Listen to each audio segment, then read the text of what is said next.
আজি গধূলি চাহকাপ মই বনোৱা বিস্কুটৰ সৈতে। এফালে মই আজি বিস্কুট বনাম বুলি ভাবিলোঁ দেই। গধূলিৰ সময় আজি বতৰো খুব বেছি গৰম নহয়, একেবাৰে ঠাণ্ডা আৰু ঘৰতে বনাই কষ্ট কৰি পেলাই যেতিয়া কিবা বস্তু খোৱা হয় তাৰ কিন্তু সোৱাদেই বেলেগ নহয়নে।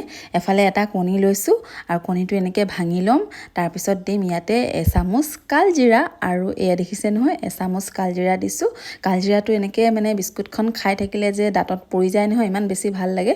তাৰপিছত দিছোঁ আধা চামুচ নিমখ আৰু আধা চামুচ চফ আৰু আধা চামুচতকৈ কম বেকিং পাউডাৰ আৰু এতিয়া দি দিম ইয়াতে ভেনিলা এচেঞ্চিয়েলৰ এফুটমান দিম যাতে বিস্কুটৰ ফ্লেভাৰটো আহে আৰু এচামুচ চেনি দিছোঁ। আপোনালোকে যদি মিঠা খাম বুলি ভাবে তেতিয়া কিন্তু আপোনালোকে অকল চেনি দিলেও পাৰে আৰু যদি আপোনালোকে নিমখ চেনি মিক্স খাম বুলি ভাবে তেতিয়া আপোনালোকে দুইটাই দিব পাৰে। তাৰপিছত অলপমান তেল দি দিলোঁ, অলপমান মানে এচামুচ তেল দিলোঁ আৰু তাৰপিছত অকণমান পানী দি দিম। ইয়াত কোনো জোখমতে দিয়া নাই, মই একেবাৰে আন্দাজমতে দিছোঁ আৰু অলপমান পানী। এবাটি ময়দা লৈছোঁ সেইবাবে অলপমান পানী দিছোঁ আৰু এইখিনি ভাল ধৰণে এনেকৈ মিক্স কৰি দিম। ময়দা এবাটি লৈ ময়দাটো আপোনালোকে চালিও ল'ব পাৰে আৰু চালি ল'লে কি হয় গোটা গোটা সেইটো নাথাকে, গতিকে চালিয়ে ল'ব আৰু এনেকৈ মিক্স কৰি এটা আটাৰ ড নিচিনা বনাই ল'ম। এয়া দেখিছে নহয় ধুনীয়াকৈ এটা আটাৰ ড নিচিনা হৈ গ'ল আৰু এতিয়া মই এইটো বেলিবলৈ অকণমান ময়দাৰ গুড়ি দি দিম, দি পেলাই এয়া ধুনীয়াকৈ মই বেলি ল'ম। এটাই ড লৈছোঁ মই, কাৰণ মই আৰু হাজবেণ্ডে আজি গধূলি চাহকাপ নিজৰ হাতেৰে বনোৱা বিস্কুটৰ সৈতে খাম বুলি ভাবিলোঁ।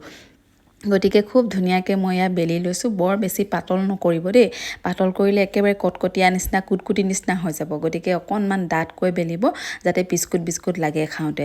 আৰু এয়া দেখিছে নহয় মোৰ বেলা হৈ গ'ল আৰু এতিয়া মই ইয়াতে এটা চেপত কাটি ল'ম। আপোনালোকে যিকোনো চেপ দিব পাৰে, মই আজি অলপ নিমকিৰ নিচিনাকৈও দিম, খজুৰিৰ নিচিনাকৈও দিম, মানে এটা ধুনীয়া চেপ দিম যাতে দেখিবলৈও ভাল লাগে নহয়নে।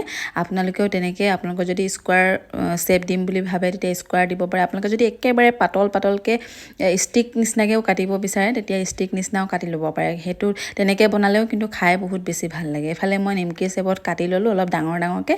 এতিয়া তেল গৰম হৈ গ'ল, তেল গৰম হওঁতে এইখিনি দি দিছোঁ এটা এটাকৈ আৰু ইয়াত কোনো কথা নাই, যদি এনেকৈ দুটা তিনিটা লাগিও থাকে দি দিব পাৰে, তেলত দি দিয়াৰ লগে লগে এৰাই যায়। এয়া দেখিছে নহয় মোৰ আকৌ ফুলি ফুলি আহিছে, খাবলৈও কিন্তু খুব বেছি খাস্তা হৈছিলে। আৰু যদি মোৰ ৰেচিপিটো ভাল লাগে তেতিয়া কিন্তু আপোনালোকে ভিডিঅ'টো শ্বেয়াৰ কৰিব আৰু লগতে এটা লাইকছ আৰু এটা কমেণ্ট কৰিব।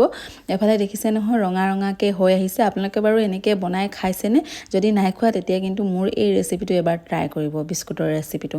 আৰু ঘৰতে বনাই খোৱাৰ এটা মজাই বেলেগ নহয় জানো। দোকানৰ পৰা কিনা আৰু ঘৰত বনোৱা বহুত বেছি পাৰ্থক্য আছে।